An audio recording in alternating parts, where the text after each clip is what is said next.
unfortunately, this is all over the news globally. The coronavirus. As we were kind of joking Which you about it get before from this, drinking Corona beer, right? is what you get from, which is why I only drink New Glarus. Yes.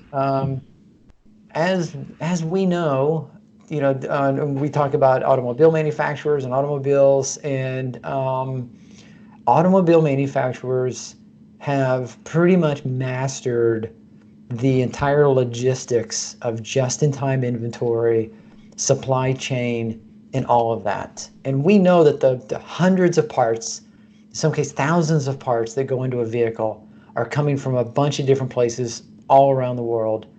And if any of the places the parts come from become affected by the coronavirus, it only takes the absence of one part to bring an entire production line for a particular vehicle to a screeching halt. So can't sell the car without a speedometer needle. Right, yeah, that's kind of important.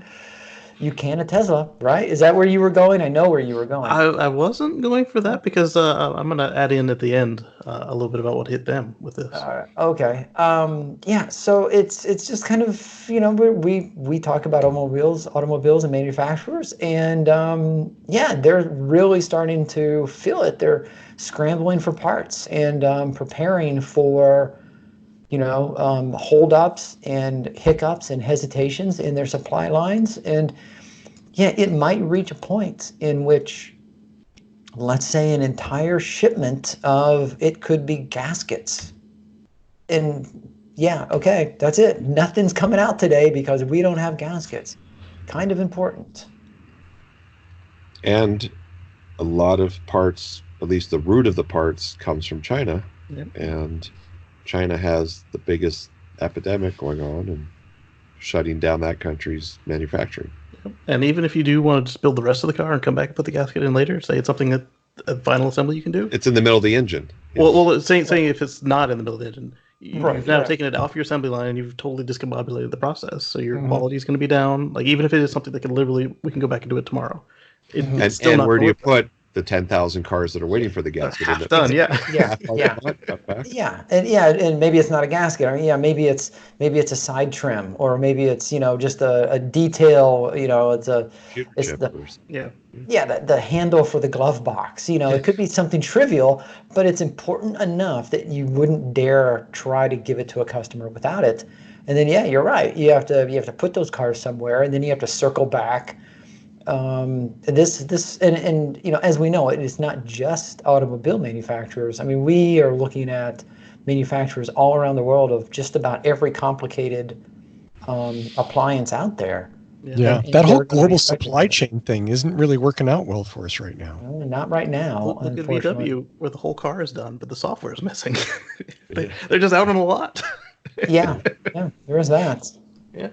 And so this dovetails into another article that I found, this one from CNN, and it is entitled, "Here's Why Ford Motor Company Still Can't Avoid Bankruptcy." Now, this doesn't even really mention the coronavirus. Instead, it's talking about how Ford stock has been in free fall for quite a while, since about 2014. And they had another rather depressing fourth quarter earnings. That's a long time to be in free fall, isn't it? It is. You would think you would hit the ground eventually. So maybe not free fall.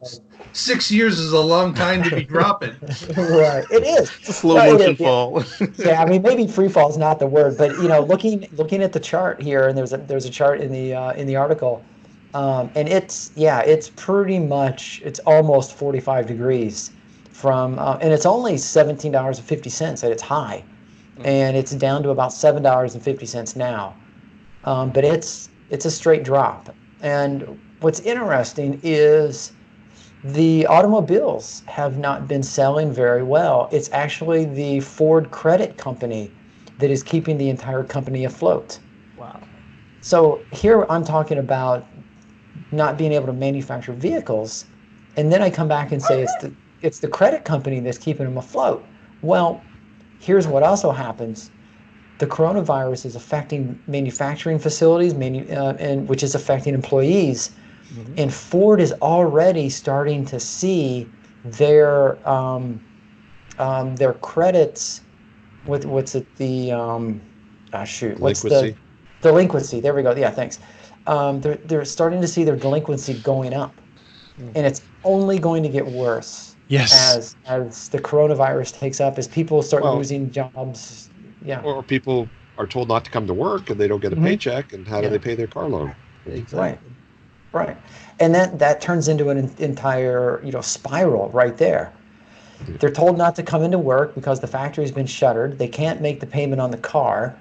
So someone's going to come and repo their car, and then when the factory starts up again, they can't get to work.